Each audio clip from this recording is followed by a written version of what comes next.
7, 6, 5, 4, 3, 2, 1. You'll never have the sacred stone. Oh, this you crazy mother.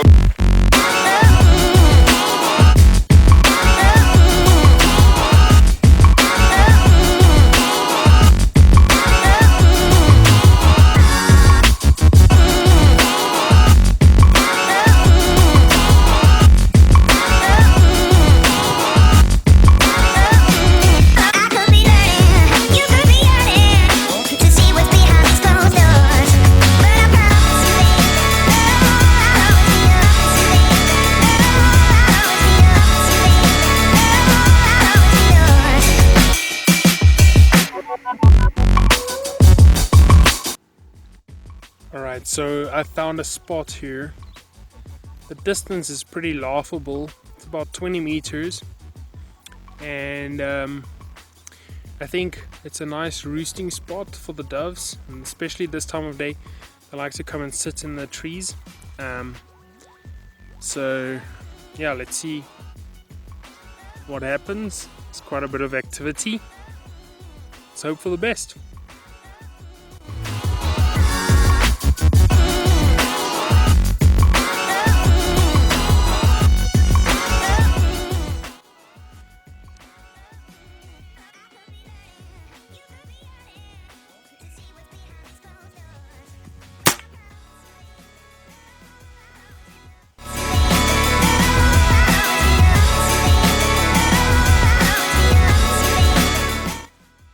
So that was the first shot. At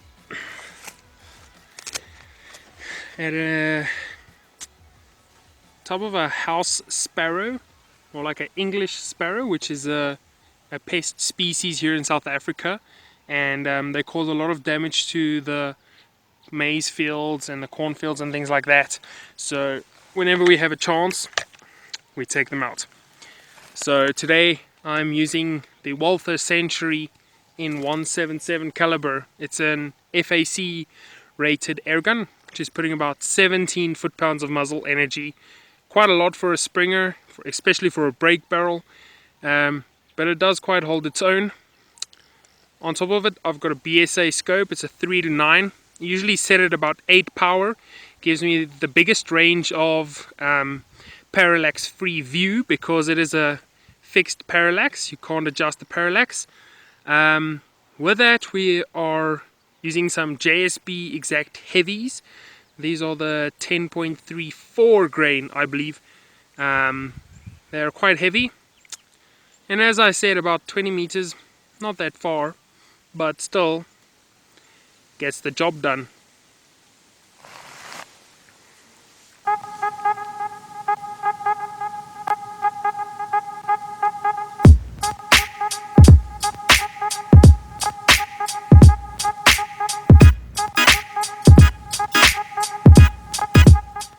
Looks like our next customer has landed.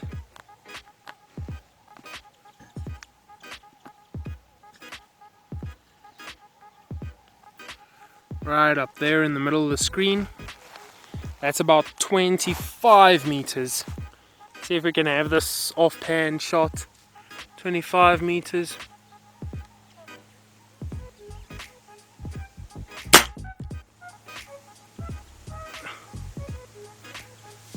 Missed that one. There's quite a considerable amount of wind.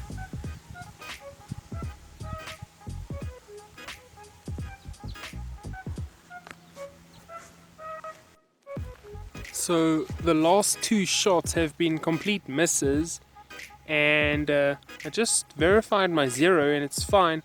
It's just shooting a tiny bit high, especially at this elevation, and yeah, so not exactly sure what's going on there. I may not have taken into account the decline while zeroing my gun, which means it is actually sighted in a little bit higher due to the angle of decline when sighting in. But now that I've verified it, I can adjust accordingly and carry on, hopefully get some hits.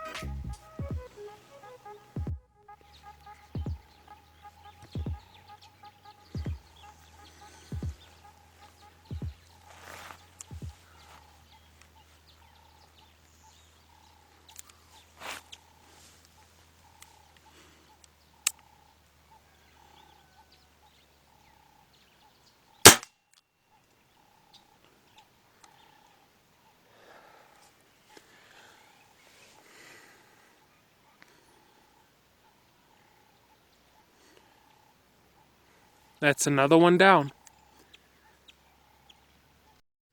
You really have to be fast with these pesky birds. They're extremely busy, so they'll come and sit and then just fly off again. So if you give them a reason to sit, and then they will sit, but if you give them a reason to fly, they will definitely do so. Yeah, right, back to the quiet.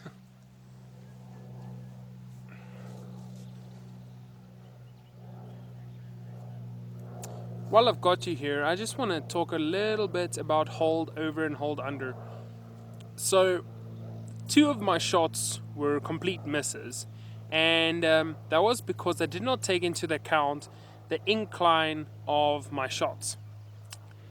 Throw out the fact that I zeroed at a decline, and we will already see that our pellets will be hitting high if we're shooting upwards. So it's important to note that if you're checking your zero, especially like hitting a branch on the tree and checking where the impact is versus the point where you were aiming before you start shooting at live quarry, is ideal. And sometimes you don't have that luxury, but the general rule is that if you are shooting at an incline upwards, your pellet will drift more upwards than you would expect at that distance. Now, when adjusting with your sights, it doesn't matter whether you have a duplex reticuled scope or if you have a mil-dot scope, except if it's a first focal plane scope. If it's a second focal plane scope like these are, if you adjust the magnification, the amount that you will need to hold over and hold under changes. So just take that into account when adjusting for hold over and hold under. So if you have a mil-dot scope which is true mils at 10x, and you realize you have to shoot 1 mil lower than you would actually if it was straight on the ground, then you cannot crank that up to 20 times power and expect it to be the same, because then you have halved your mil dots. That will be 2 mil dots lower than you would expect. So just be aware of that fact and you'll be right.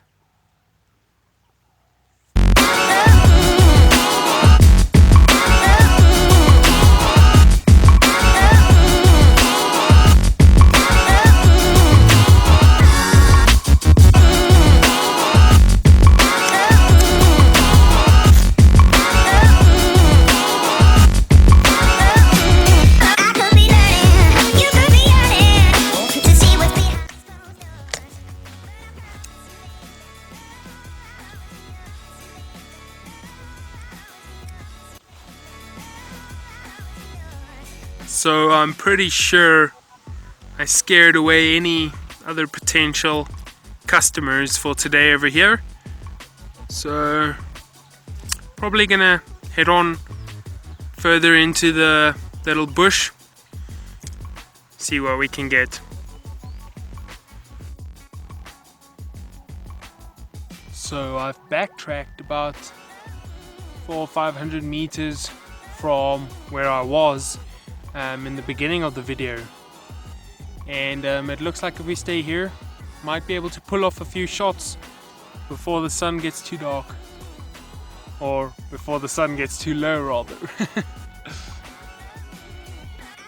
I think I see some doves, so I'm gonna turn the camera around to that side.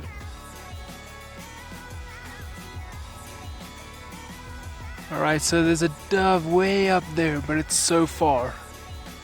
Oh wait, I see a few closer. Here comes another one.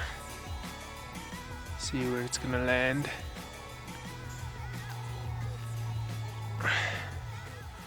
Alright, so just to our right there, we have some doves. Right there in the middle of the screen, yeah. Hope this is coming up on camera.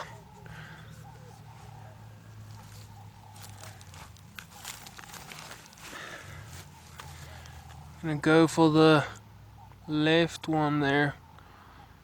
Oh, the right one, it's presenting a better shot. Hope you can see it. It's right over there. It's about 25-meter shot. Upwards incline of about 40 degrees, I would say.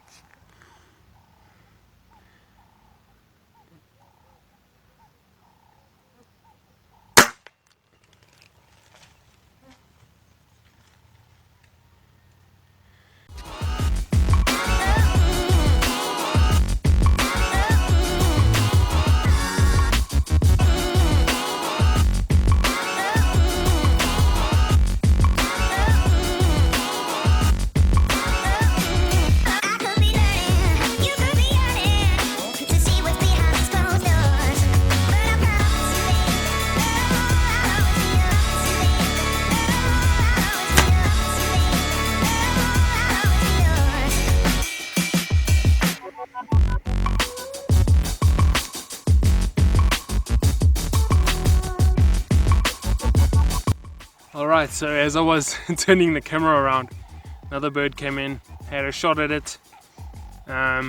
Shot hit the branch below and it looked like it ricocheted up and hit him, but he fluttered off. So I'm not sure exactly where he landed. I'll have a sweep over that area.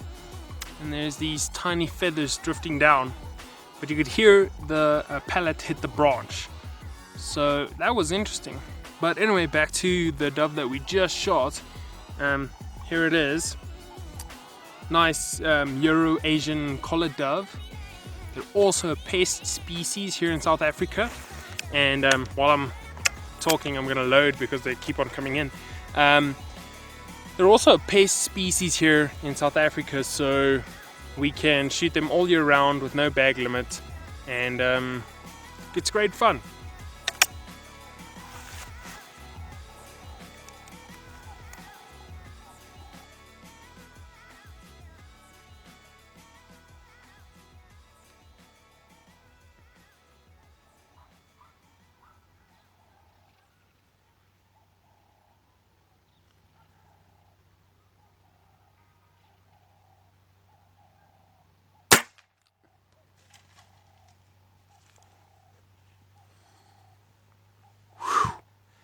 I sincerely hope I got that on camera because that was epic. And there's our retrieve. Not a pretty sight. It was a nice heart and lung shot, but it had to travel through the wing bone as the dove was facing me at 90 degrees. But nevertheless, the pellet did sufficient damage and came crashing down. Fell stone dead when I found it. Cracking shots.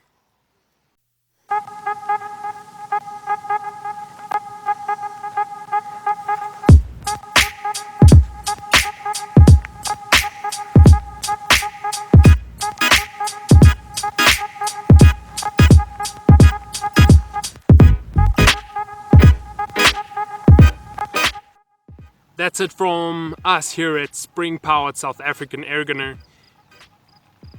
I really appreciate you taking the time to watch the video, and we'll see you on the next one.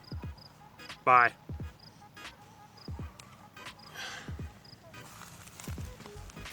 Seven, 6, 5, 4, 3, 2, 1. You'll never have the sacred stone.